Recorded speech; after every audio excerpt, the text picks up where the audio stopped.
आज हमारे पास ईमेल के माध्यम से बहुत कुछ सूचनाएं प्राप्त हुई।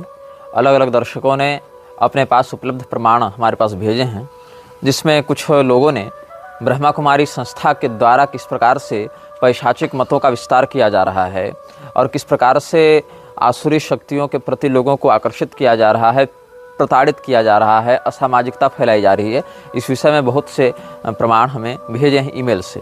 और कुछ लोगों ने प्रश्न भी किए हैं, जिसका हम इस अनुभाग में समाधान करने का प्रयास करेंगे।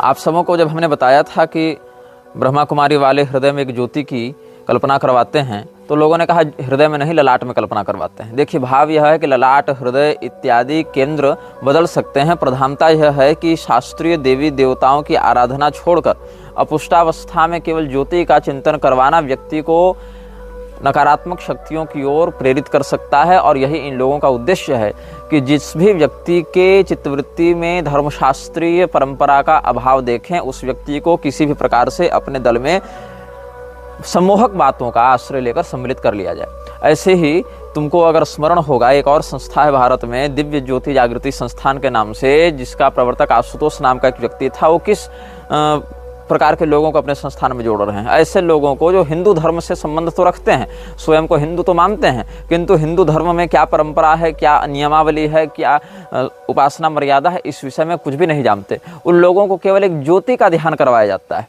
और उस ज्योति को ही सर्वस्व मानकर उसकी आराधना करने का विधान बताया जाता है। और जब यह आशुतोष मरा तो क्या हुआ? उसका अंतिम संस्कार भी विधिवत नहीं होने दिया गया। आखिर कौन सी ऐसी पैशाचिक शक्ति की वह आराधना करता था कि उसका अंतिम संस्कार भी ठीक से नहीं होने दिया गया? उसको डीप फ्रीजर में बंद करके रखा गया और उसकी चेलिन जो कुछ वर्षों के बाद मरी, उसके साथ भी ऐसा ही किया गया, ये कहते हुए कि ये दोबारा जीवित हो जाएगा।